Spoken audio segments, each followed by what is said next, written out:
1995, the notion of a lost civilization was not a new idea. That notion has been around for a very long time. We can take that notion actually back thousands and thousands of years. The most famous example is Plato, the Greek philosopher Plato, who gave us the story of Atlantis. From Plato comes the story of Atlantis, a great advanced civilization which had navigating and seafaring skills, which could explore the world, which built gigantic buildings, which had advanced knowledge in every area, which was prosperous and powerful. But then Plato says that corruption crept into this society, that it became cruel and avaricious, it became greedy, it began to impose its power around the world. And he has a very ringing phrase. He said that Atlantis ceased to wear its prosperity with moderation. It's so amazing that all of these stories of floods, the Epic of Gilgamesh, Noah's Ark, that all of these stories seem to really correlate with all this data. I mean, they all seem to coincide. That's exactly the point. It's so weird. Academics have been too quick to dismiss them.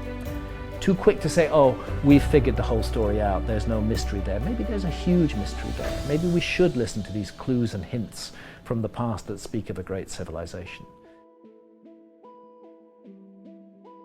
Bonjour à tous et bienvenue dans cette présentation. Aujourd'hui, on va discuter de la construction des pyramides, un sujet vraiment fascinant et je suis vraiment heureux de pouvoir en discuter avec vous. Alors attention, tout ce qui est dans cette présentation est mon opinion personnelle, celle-ci est basée sur des informations disponibles publiquement, toutes les sources sont indiquées, je ne suis pas un historien ni un archéologue, juste une personne curieuse et je vous invite à faire vos propres recherches. Alors le dicton du jour c'est apprendre d'hier, vivre aujourd'hui, espérer pour demain. L'important c'est de ne pas cesser de se questionner et ça vient de notre cher Albert qui fume sa pipe tranquillement.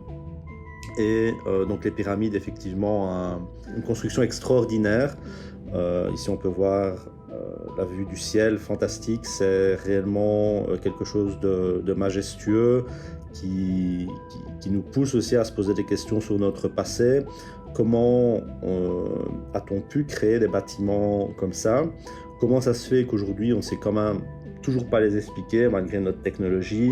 On se pose encore beaucoup de questions sur leur construction et aussi sur leur utilité. Mais aujourd'hui, on va bien sûr s'attarder sur la construction. Alors, il faut aussi savoir que c'est une des merveilles du monde. C'est la seule qui est encore là. Il y avait les jardins suspendus de Babylone, le colosse de Rhodes, le phare d'Alexandrie. Et donc, toutes ces merveilles du monde, la pyramide est la seule qui survit. Et j'aimerais vous montrer un petit clip ici qui montre à quoi la pyramide ressemblait à l'époque. Elle est facile à reconnaître parce qu'elle a trois petites pyramides juste en face. Eastern side of Khufu's Great Pyramid, for example, is the East Cemetery, with 3 subsidiary Queen's pyramids and then a series of great twin mastabas belonging to members of the royal family. Intéressant donc de voir à quoi ça pouvait ressembler. Aujourd'hui, la question c'est quel est le secret de sa construction? Alors la théorie officielle, la plus vieille en tout cas, nous vient de l'historien grec Hérodote qui mentionne qu'il a fallu 10 ans de préparation et 20 ans de construction. On estime qu'environ 2 300 000 blocs de granit allant de 2 à 7 tonnes, plus quelques gros de 9 à 40 tonnes, certains approchent plus les 50 tonnes. Et donc si nous prenons le temps de construction d'Hérodote, donc 20 ans comme étant le bon, alors le taux de construction aurait été de un bloc toutes les 5 minutes et je vous invite à rire avec moi sur cette petite statistique. Et donc ces calculs sont basés sur premièrement la longueur du rein de Khéops, Khufu, un rein qui a duré 23 ans selon les archéologues. Et si on estime donc 23 ans, le nombre de blocs, etc., il faudrait entre 13 000 et 40 000 personnes pour construire les pyramides.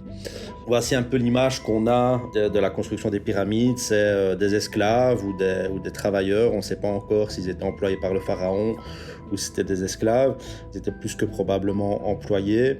et ils poussent des blocs un à un en fait autour d'une rampe. Alors cette rampe est juste ridicule, c'est impossible de pousser quoi que ce soit sur cette rampe et il ne faut pas simplement autant d'hommes, il en faudrait plusieurs centaines pour pousser un bloc au-dessus de cette rampe. Donc je vous invite encore une fois à rigoler avec moi, c'est juste risible, cette théorie est juste improbable, humainement, techniquement. C'est juste ridicule que c'est ce qu'on nous dise, comme c'est la manière dont on nous explique la construction des pyramides. Et donc je veux juste vous montrer dans cette petite vidéo comment ils pensent que les blocs étaient taillés pour les pyramides. Quarrying expert Adel Kalani and a team of master stonemasons is trying to answer this question. They need to square off a limestone block to restore a wall near the pyramid. First, they must split a rough limestone block in half using modern steel tools. If they split the stone in wrong way, that will destroy the block. Striking the rock in Juste regardez ici ce qui va se passer. the right place should make it crack. Oops. Son marteau a cassé, et on y reviendra dans une minute là-dessus. The rock is split, but it's tough going for the tools.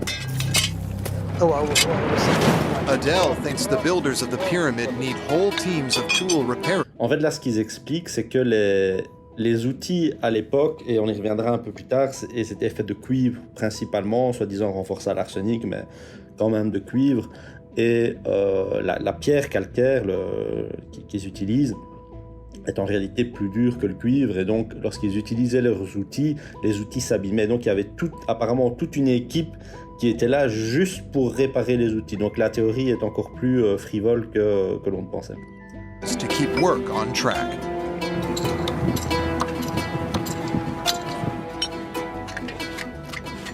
Another team is just Et donc là, il explique qu'une autre team est juste en train de réparer les outils à chaque fois. preparing the tools each time, and that's quite important for keeping the work was going in the faster way. The pyramid builders don't have hard steel. They use softer copper tools. Donc ouais, ok, il a tracé une ligne droite ici, mais bon, quand on va regarder, vous avez déjà vu les photos de la pyramide, les blocs sont extrêmement précis et ils s'alignent parfaitement les uns aux autres. Donc encore une fois, ça me semble peu probable que c'était fait de cette manière-là. Need frequent sharpening. Seeing how hard it is to square off a block with modern tools highlights the challenges. J'aimerais faire un petit rappel que les pyramides sont réellement des bâtiments ou des constructions extraordinaires. Premièrement, il y a les dimensions, effectivement, on a 230 mètres, c'est un carré de 230 mètres à la base, elles font 146 mètres de haut. C'est important de signaler qu'il y a 14 cm de différence entre les quatre côtés, ce qui est réellement incroyable. Et si c'était des extraterrestres qui avaient construit cette pyramide, je pense qu'ils auraient été parfaits dans leur construction. Deuxièmement, la pyramide est orientée vers le nord et a une précision de 0,05 degrés. Encore une fois, pas les aliens. Je suppose qu'ils auraient eu des techniques laser extraordinaires pour construire ce bâtiment. Donc une petite erreur ici, une erreur humaine pour moi. Et ça inclut aussi de la géométrie complexe avec pi et phi, 2000 ans avant leur découverte par les Grecs. Et là, je vous invite à peut-être faire des recherches par rapport à ça. On ne va pas rentrer là-dedans dans les détails, mais pas mal d'études ont été faites sur ce sujet-là. Donc, les pyramides incluent des mathématiques assez avancées. Et vous ne le saviez peut-être pas, mais ce n'est pas une pyramide à 4 côtés, mais bien une pyramide à 8 côtés. Et donc, vous pouvez voir sur certaines photos, à certaines altitudes, lorsque le soleil donne dans une certaines ombres, on peut observer 8 côtés sur la pyramide. Alors les scientifiques ne savent pas vraiment, on ne connaît pas vraiment la raison pour laquelle il y a 8 côtés. Disons peut-être pour donner une forme courbe au noyau, pour empêcher les faces de glisser, pour mieux guider les blocs, pour avoir une pyramide plus précise, pour mieux lier le noyau afin qu'il soit plus solide, et pour des raisons esthétiques peut-être, pour qu'à l'œil ça soit plus beau à regarder. Donc il y a diverses solutions. Et sans oublier bien sûr, elles sont extraordinaires car la taille des blocs est juste incroyable. Et donc c'est ça aussi qui nous pousse à se poser des questions sur comment ont-ils pu construire cela avec une telle précision, avec des blocs aussi énormes. Et bien sûr, à l'époque, elle n'était pas telle qu'elle est maintenant. Alors, je ne sais pas si elle était finie avec un petit truc doré au-dessus, mais en tout cas, elle était clairement finie, était beaucoup plus propre que ce qu'on peut imaginer aujourd'hui, ce qui rajoute une couche de complexité à sa finition, bien sûr. Il y a des alternatives qui existent aujourd'hui par rapport à la construction. Celle qui est un peu tendance pour le moment, je vais vous la montrer. Comme ça, on peut aussi en discuter un petit peu. It has to be 1.6 kilometers, and then the ramp would be bigger than the pyramid itself. This one is really steep, good for ski jumps or for the Olympics. This one is interesting. Oui, parce que, c'est intéressant. Yes, because the 1.6 kilometers are not in front of the pyramid, but all around it. On les a autour. Oui.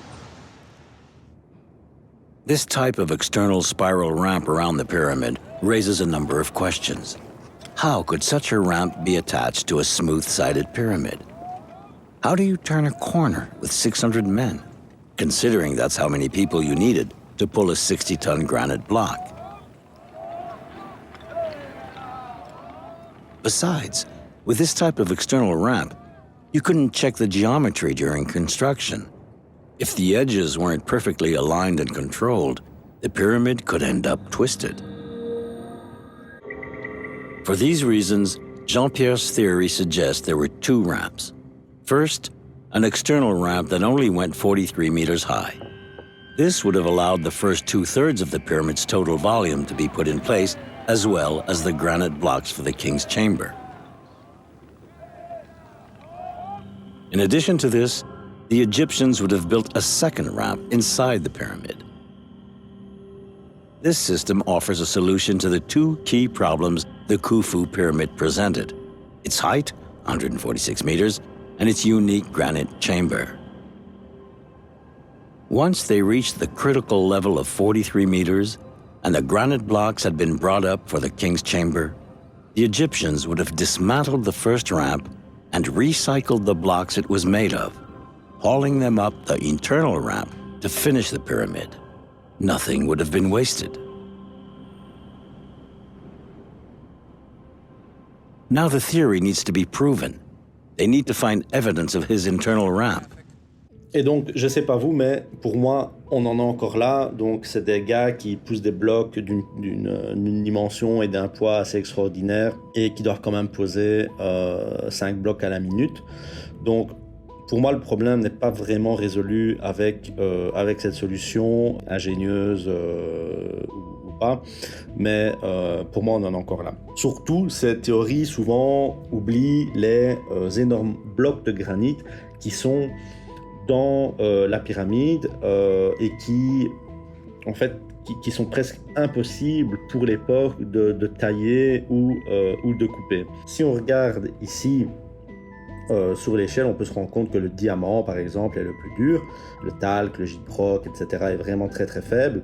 Ici, on a le cuivre qui est peut-être juste ici, qui est peut-être tout juste assez pour tailler une pierre calcaire, mais qui est impossible pour tailler une pierre comme du granit qui contient principalement du quartz. Donc là, toute leur théorie en réalité s'effondre juste avec cette charte ici, qui détruit totalement l'idée qu'on aurait pu tailler ces pierres-là d'une quelconque manière. On n'avait pas les outils à l'époque, ou en tout cas les archéologues n'ont pas trouvé les outils ni les preuves pour justifier ce type de construction à cette époque-là. Et donc les blocs de granit qui sont à l'intérieur de ce qu'on appelle la chambre du roi, où il y a le soi-disant sarcophage, qui pour moi n'est bien sûr pas un sarcophage. Les pyramides n'ont jamais été utilisées pour enterrer un pharaon, mais c'est un autre sujet. Et ici, on peut observer donc les énormes blocs de granit et on peut les voir ici au-dessus, en fait. Hein, ce sont ces blocs qui sont là et qui se retrouvent ici aussi. Et ils sont énormes, ils pèsent entre 50 et 80 tonnes. Sans oublier aussi que ces blocs sont, encore une fois, coupés avec une précision extraordinaire. On ne sait même pas glisser une feuille de papier entre ces deux blocs. Donc, encore une fois, imaginons qu'ils aient trouvé des solutions pour couper ces blocs-là avec leurs moyens, avec leurs moyens de l'époque, c'est-à-dire des outils faits de cuivre. La précision est incroyable. Donc, encore une fois, il y a un gros point d'interrogation par rapport à la théorie qui nous est expliquée ici. En parlant de la chambre du roi, on peut aussi signaler qu'elle contient elle aussi pi et phi, donc le golden ratio, le ratio d'or, par rapport à ces dimensions. Donc encore une fois un sujet très intéressant. Que cette théorie aussi donc de construction n'explique pas non plus, c'est la grande galerie qui est une énorme galerie. Vous pouvez voir ici, et je pense qu'elle fait plus de 100 mètres à l'intérieur de la pyramide, qui est juste extraordinaire et extrêmement précise encore une fois. Et encore une fois, juste cette galerie est une impossibilité technique et humaine, étant donné qu'une pierre à elle-même pèse normalement plus ou moins 2500 kilos. Étant donné la pente de la grande galerie, en réalité, on obtiendrait un poids de 500 kg. Et on estime qu'il faudrait environ 200 hommes pour porter cette pierre, en fait. Mais le gros problème qui se pose avec ça, c'est que si on a besoin de 200 hommes, la pyramide n'offre pas assez d'oxygène, d'air, afin de pouvoir pousser cette pierre et accommoder, en fait, 200 hommes dans cet espace, en réalité. Et donc, quelqu'un avait fait un calcul pour dire qu'en réalité, ils ont 30 minutes pour pousser le bloc avant de tomber à court d'air. Donc, ils ont beau faire tous leurs beaux dessins, tous leurs schémas avec des cordes, avec des gens qui tirent effectivement des blocs. Il y a énormément de problèmes et d'impossibilités techniques et humaines avec la théorie qu'on nous explique actuellement, quoi. On peut aussi bien sûr parler des tunnels à l'intérieur, donc afin de rentrer dans la pyramide, les gens utilisent des tunnels qui sont extrêmement droits, qui sont extrêmement précis eux aussi. Voilà, on va éviter ce sujet-là aussi. Et il faut bien sûr prendre en compte que chaque bloc devait s'aligner parfaitement à celui d'à côté, ce qui rajoute encore une complexité et une précision réellement improbable parce qu'ils n'utilisaient pas de ciment. Donc, je veux dire, cette théorie est juste risible. Elle est juste impossible et improbable. On peut aussi parler des blocs qui sont en dehors de la pyramide et qui ont certainement été posés en même temps, donc mis en même temps que cette pyramide-là, ou en tout cas dans une époque similaire. Et ces blocs sont souvent faits de basalte. C'est une pierre extrêmement dure à tailler, alors que quand on regarde, elle est extrêmement précise. La coupe est extrêmement précise, ce qui est encore une fois impossible à justifier avec les outils de l'époque. Et il y a énormément d'exemples ainsi en Égypte, où ce qui nous pousse réellement à se poser des questions, encore une fois ici, à côté des pyramides, dans certains temples, ces énormes pierres, sans aucun ciment, et parfaitement coupées, parfaitement alignées les unes aux autres, qui pour moi est une réelle improbabilité. Ici aussi on peut observer, c'est l'Osirion, quelque chose d'assez extraordinaire, un bâtiment assez extraordinaire juste à côté des pyramides, qui a été découvert il n'y a pas si longtemps que ça en réalité. Et ici aussi d'autres images, encore une fois avec des pierres réellement extrêmement précises. Et donc juste pour rappeler que avec les outils qu'ils avaient à l'époque et la dureté de certaines pierres, c'est impossible pour les anciens Égyptiens, il y a 2500 ans, d'avoir créé ces bâtiments. Alors, avant d'aller plus loin, j'aimerais faire un petit arrêt en Italie, donc je vous invite à prendre l'avion avec moi, et on va discuter du Panthéon de Rome, un bâtiment lui aussi extrêmement magnifique, qui a plus de 2000 ans, et on va discuter de son dôme, qui est vraiment majestueux, et qui est là depuis 2000 ans. Ce dôme pèse 4500 tonnes à lui tout seul, et il est fait de ce qu'on appelle du ciment romain. Et donc ça a été fait à base de ciment, de béton en réalité. Et c'est ça qui va nous permettre de décoder comment les Égyptiens ont pu construire les pyramides. Et donc le ciment, ou l'opus caementicissum, si je le prononce correctement, c'était une maçonnerie de blocage constituée par un mélange de mortier et de pierres tout venant, coffré à la manière du pissé ou de 2 branches entre 2 parements dressés avec soin, faisant office de coffrage perdu. Alors, le coffrage perdu, vous avez un exemple ici, c'est encore très souvent utilisé en construction. Pourquoi? Parce que c'est super rapide, c'est super pratique et c'est super précis. On parle aussi de la durabilité du ciment romain qui est juste extraordinaire, et donc la longue durée de vie de certains ciments romains est due à la présence d'un minéral rare issu de la relation chimique entre la pouzzolane et la chaux hydratée, la taubermorite d'aluminium. La durabilité de ces ciments était évidente depuis des siècles, mais sa cause n'est déterminée expérimentalement que depuis juillet 2017. Donc les Romains avaient déjà à l'époque une technologie extraordinaire pour construire leurs bâtiments, qui est encore aujourd'hui d'une certaine manière utilisée. Alors on a changé, on n'utilise plus du ciment romain, en tout cas le béton et le ciment qu'on utilise aujourd'hui n'utilisent pas les mêmes matériaux, et est donc beaucoup moins solide. Donc ici il y a plusieurs articles. Le ciment romain était plus solide. Le ciment fabriqué autrefois par les Romains était bien plus solide que celui que nous obtenons grâce à nos procédés modernes. Ici dans un autre article, ce qui intrigue historiens et chercheurs depuis de longues années, ce sont les raisons pour lesquelles ce ciment est si solide. En particulier le ciment qui a été utilisé pour la construction des bâtiments en bord de mer, comme les jetées, les quais ou les structures portuaires en partie immergées, soumises à l'érosion naturelle de l'eau et de la mer Salée depuis plus de 2000 ans et pourtant toujours intactes aujourd'hui. Et donc encore une fois, l'université de Berkeley en Californie a fait des études, etc. Et donc le ciment romain encore aujourd'hui est presque une énigme. Donc seulement maintenant ils commencent à comprendre comment les Romains ont pu construire des bâtiments aussi fantastiques. Mais en réalité, c'est basé sur un concept qu'on utilise encore aujourd'hui. Et donc en réalité, aujourd'hui, on construit encore de cette manière-là. C'est-à-dire qu'on va faire un coffrage, on va mettre dedans du ciment, du béton, on va le lisser, et on va obtenir une plateforme extrêmement stable, extrêmement solide, qui va durer dans le temps. Et juste pour rappeler effectivement que ce ciment romain est encore plus solide que celui qu'on utilise aujourd'hui. Et ensuite, ils peuvent, par-dessus, grâce à un autre coffrage, commencer à construire les murs. Dedans, ils vont rajouter du béton. Il va sécher. Ils vont s'assurer qu'il est bien droit. Et voilà le résultat. Donc, cette ancienne méthode romaine est encore utilisée aujourd'hui.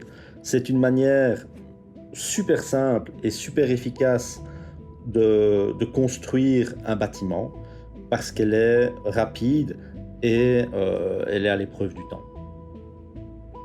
Et donc, ce dont j'aimerais bien parler maintenant, c'est ce qu'on appelle les géopolymères. Un géopolymère, c'est comme un ciment, mais en réalité, la composition est différente. La composition finale se rapproche extrêmement d'une pierre naturelle.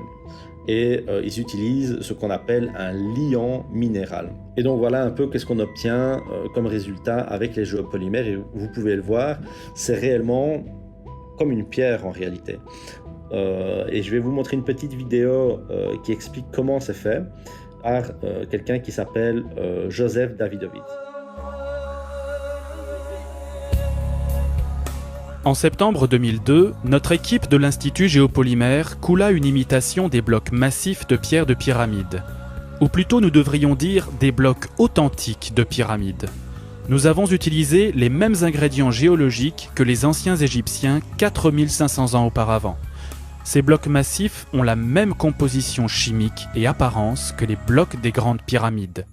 Le calcaire utilisé contient des coquillages fossiles appelés neumulites, qui est identique à celui trouvé en Égypte. Comme à Gizeh, notre calcaire français est si désagrégé qu'il est inutile de le broyer. À la différence de celui de Gizeh, il ne contient pas d'argile kaolin. Le tas de calcaire délité est présenté avec les réactifs chimiques, chaux, natron et argile kaolin. L'ensemble va réagir dans le bassin pour produire la soude, qui va ensuite produire in situ, dans la pierre, la colle géologique dont nous avons besoin. On commence à faire le ciment en mélangeant le carbonate de soude, le natron égyptien, et la chaux dans 500 litres d'eau. On ajoute ensuite le kaolin, déjà inclus dans le calcaire de Gizeh, et on mélange avec un outil en bois.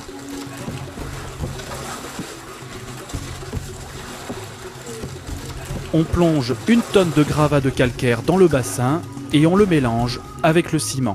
Quelques jours plus tard, l'eau s'est évaporée du bassin, il faut sortir le calcaire désagrégé pour faire le bloc. Examinons le mélange. 95% d'agrégat calcaire et seulement 5% de colle géologique. Entre 12 et 17% d'eau lui donne la consistance de sable humide. On presse le mélange dans la main et il garde sa forme. Le mélange pourra durcir.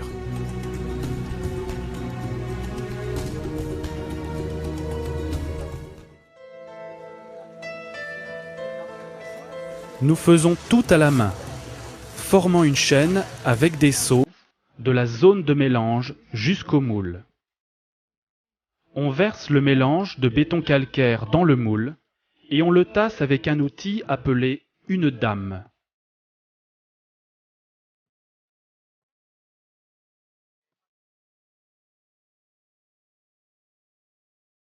Tasser le matériau demande peu d'effort.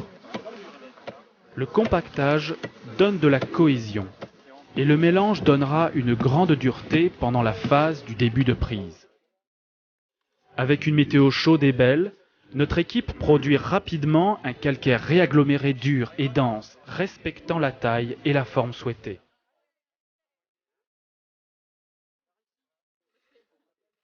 Le moule est fait avec de petites planches de bois, qui seront réutilisées plusieurs fois pour faire d'autres blocs. Avec cette météo idéale, le procédé s'applique facilement. Il est si simple. 4 heures plus tard, nous démoulons. Le calcaire synthétique ressemble à une pierre naturelle.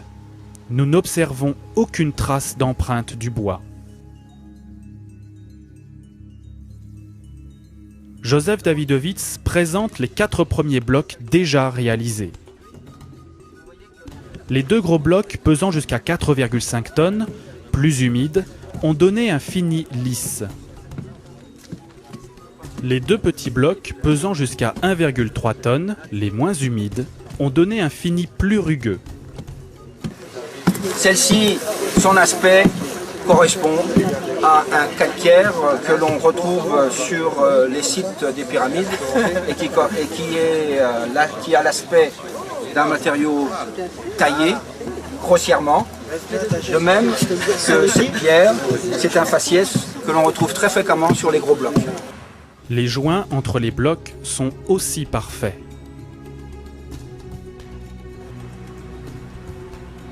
Dans 3 mois, avec le climat du nord de la France, les pierres auront pleinement durci. Dans 4000 ans, les futurs archéologues proclameront-ils que ces imitations de pierres de pyramide sont du calcaire naturel ? Et donc, ce qu'ils ont fait, c'est qu'ils ont aussi testé des moules afin de voir quel serait le résultat final de ce type de géopolymère pour, par exemple, faire des statues, etc. etc. Et voici quelques exemples. Et réellement, on peut voir que c'est réellement extraordinaire. Et on se rend compte maintenant comment les Égyptiens pouvaient être aussi précis dans la création de leurs statues, qui sont réellement incroyables et réellement fantastiques, comme par exemple celles-ci, qui sont aussi faites de pierres extrêmement dures et qui sont presque impossibles à expliquer par les archéologues en réalité. Et quand on compare ces pierres-là à une pierre de géopolymère, on peut imaginer qu'effectivement, ce soit en réalité les deux mêmes pierres en réalité. Donc on pourrait facilement imaginer que c'est effectivement un géopolymère. Ici on a d'autres exemples avec d'autres pierres. Donc ici on a le géopolymère ici, et on a aussi des statues qui sont là. Et comme la photo des statues que j'ai montré juste avant, on peut facilement imaginer aussi que ceci est simplement sorti d'un moule. En fait, même chose pour ça. Et je vous invite aussi à regarder les petites fissures qui apparaissent sur la statue, qui pour moi ne sont pas réellement des fissures qui devraient apparaître sur de la pierre, et surtout ici la manière dont ça s'effrite. Plutôt un peu plus bas. Ici, quand on regarde, la pierre s'effrite, et en dessous, on peut voir comme autre chose. Maintenant, est-ce que ce sont des réparations qui ont été faites plus tard? Je ne sais pas, mais c'est quelque chose qu'on va voir dans plusieurs autres photos. Ici, une autre vidéo très intéressante où il va expliquer comment il peut prouver que les pierres de la pyramide étaient en réalité des géopolymères. We will be looking at Egypt.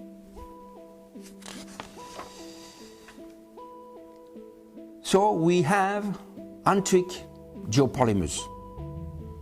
These antique geopolymers must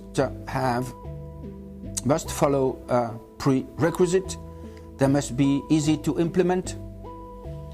We must have mineral resources in great quantities. This is a technology that is not concrete. It is not regular gypsum. There is no cement added to the system, and we are not using crushed stone. On the opposite, we are using the knowledge from geopolymer, from geosynthesis, from geochemistry, from mineralogy, from geology, and we are using naturally weathered stone instead of crushed stone. In the case of the Giza material, we have an agglomerated stone that is a mixture of 95 to 97% by weight of limestone that are shells, fossil shells and calcite, to which we add 3 to 5% by weight of a geological glue that is a geopolymer. So this will explain why geologists see nothing.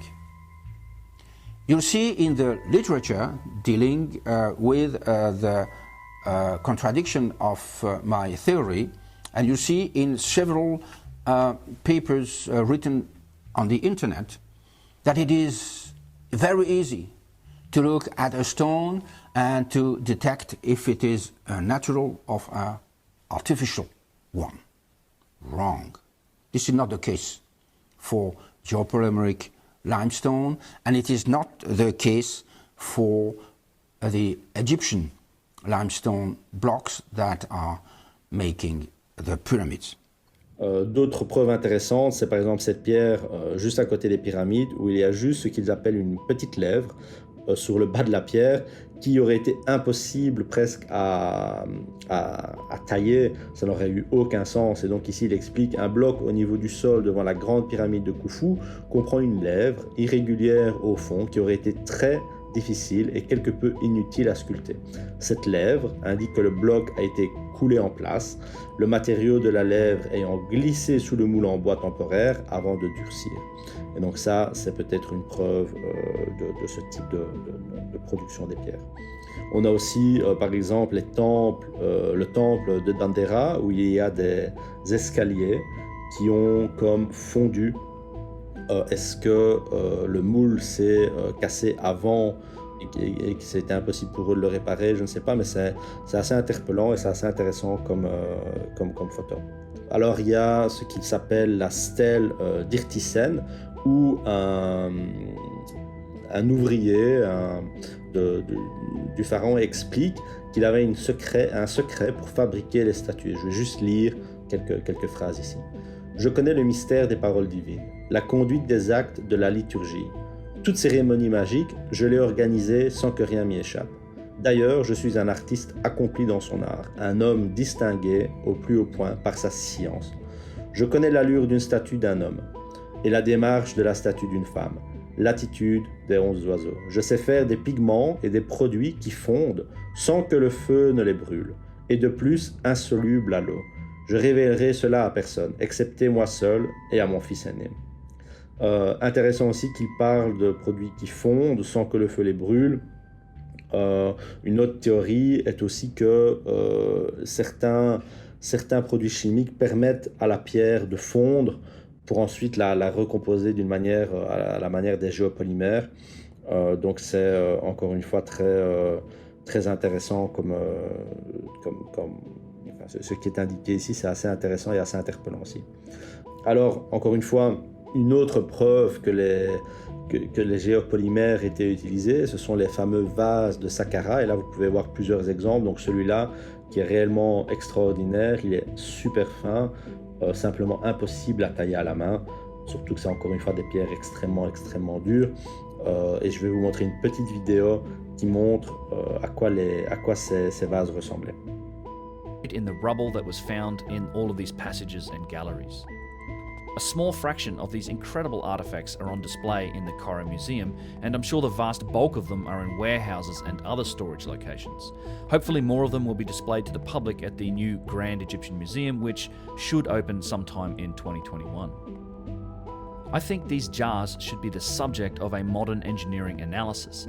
However, as far as I can tell, this has never happened in at least mainstream academic circles. Egyptologists do not seem to particularly trouble themselves with how these objects were manufactured, even though many of them are made from some of the hardest types of stone found anywhere in the world. They seem content with the assumption that these were made with primitive and simple hand tools, and typically they date them by where they were found or by the few that have hieroglyphic writing badly scratched into them. This lack of a real study is a real shame, as I think a proper investigation into just what it takes to manufacture these objects, in particular those with the most difficult characteristics, could reveal much about the truth of our past and the capabilities of our ancestors. I've mentioned these jars and vases in several of my videos, but I wanted to get into some of the specifics around just why they are so astonishing and how I think they can be explained, as well as how they fit into the story of history and the dynastic Egyptian civilization as we know it. As you can see from these early images from Jean-Philippe Loyer, these stone jars were found in amongst the broken ruins of many more thousands of pottery pieces. This is also how they're displayed in the museums, fairly primitive pottery next to exquisitely made hard stone jars. It's something of a constant source of amusement when you consider what it takes to make them versus what it takes to make the pottery. The reality is there are vast and frankly uncrossable leagues of difference in the engineering and manufacturing technology required to make pottery pieces versus that which is required for many of these stone jars. Pour moi, ce qui m'indique aussi, ce qui m'invite à croire, effectivement, qu'ils utilisaient des géopolymères pour construire leurs bâtiments et surtout leurs statues, c'est aujourd'hui, quand on les observe, il y a certaines choses qui pour moi sont interpellantes, comme par exemple les fissures, qui sont fort comparables à une fissure dans du ciment ou du béton, par exemple. Même chose pour cette statue qui bizarrement semble avoir été détruite, je ne sais pas comment. Mais quand on regarde la manière dont elle se casse, pour moi c'est beaucoup plus proche du ciment ou du béton plutôt que d'une pierre quelconque. Et proche de la pyramide aussi, on a ces fameuses pierres de basalte qui encore une fois sont coupées avec une précision extrême et sur lesquelles on a des petits défauts qui encore une fois pour moi sont beaucoup plus proches du ciment plutôt que d'une pierre qui aurait été coupée à la main. Et ici on peut même voir un petit rebord d'une partie de la pierre qui n'a pas été qui n'a tout simplement pas été taillée ou moulée correctement. Et ici, j'aimerais vous faire voyager encore une fois et aller jusqu'à Puma Punku, qui est en Amérique du Sud ici. Et Pumapunku, c'est un site qui a été construit apparemment, selon les archéologistes, en 536 après Jésus-Christ. Et vous pouvez observer certaines photos ici. C'est juste à côté du lac Titicaca.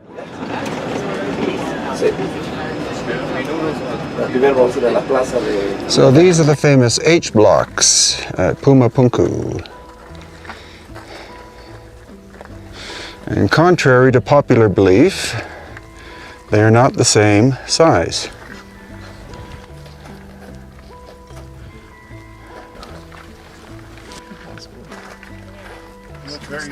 Also notice the sharp corners, and yet this one appears to be unfinished. And the interior of the H blocks are dovetails. They're not 90 degrees.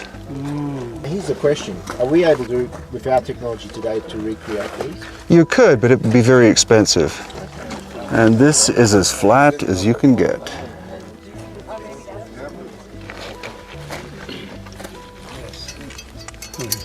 Oh, I mean, right down there? Yeah.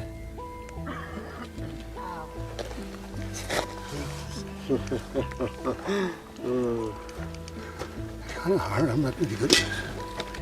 And this shows the fact that a lot of the stone was buried by a wall of mud, and much of it is still underground.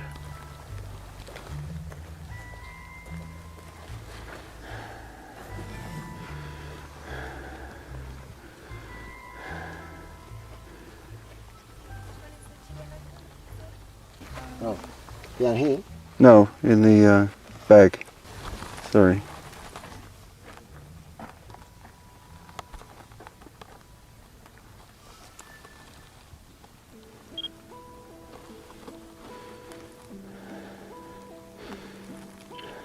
This one's different. One is clearly not in its original position.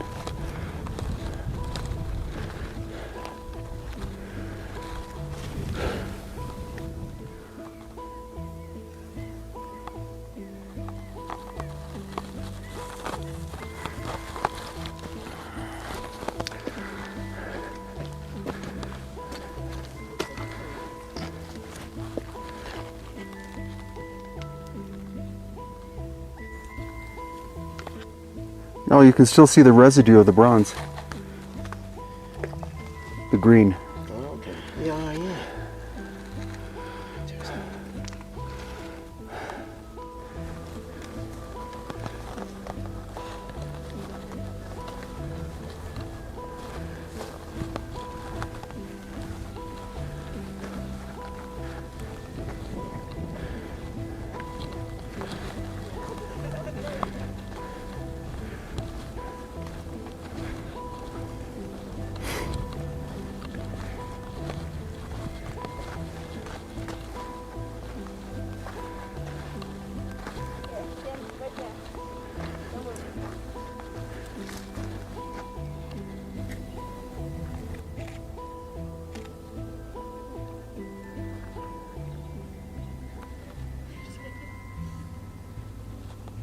Et je me demande si ces énormes pierres ne sont pas en réalité des moules de production. Et donc, par exemple, ici, pourquoi avoir fait différentes tailles à chaque fois? J'ai l'impression que c'est peut-être c'est peut-être un site de production, c'est peut-être une usine. Et par exemple, pourquoi avoir un carré dans ce sens-là et puis bizarrement un triangle dans ce sens-là? Je veux dire, ça n'a pas vraiment beaucoup de sens. Et il y a aussi ces drôles de trous. Et je me demande s'ils n'étaient pas utilisés pour faire de l'injection dans ces moules, en fait. Et ça, j'y reviendrai plus tard. Mais voilà, je me dis, tiens, est-ce que c'était utilisé pour décorer ou est-ce qu'en réalité, c'était un site de production pour ces différentes formes, ces différentes choses. Alors encore une fois ici, il a pu expliquer et prouver que ces blocs étaient faits de géopolymères. Et donc, je vous invite à regarder cette courte vidéo ici.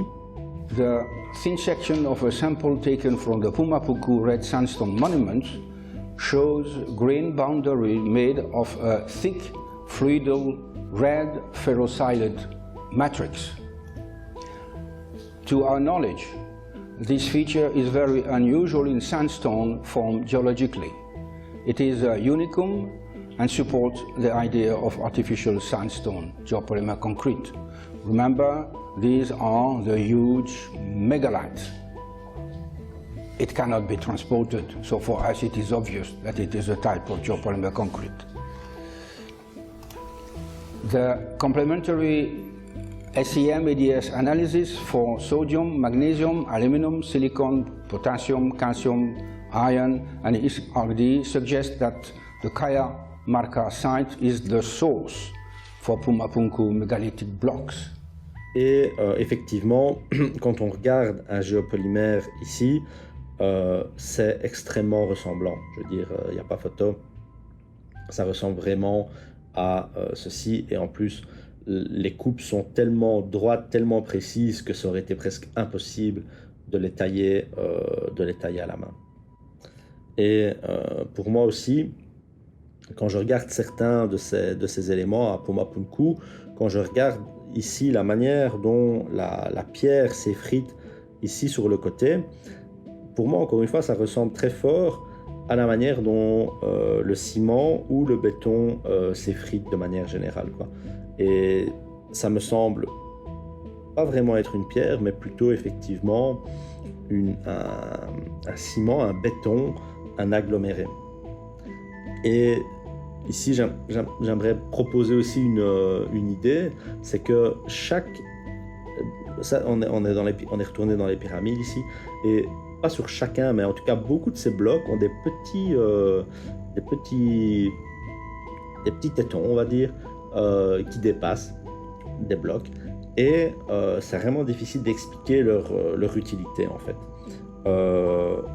Et je pense que les géopolymères étaient faits sur place avec un processus d'injection du béton, on va dire, dans le moule, et c'est pour ça qu'il y a un petit résidu qui est là lorsque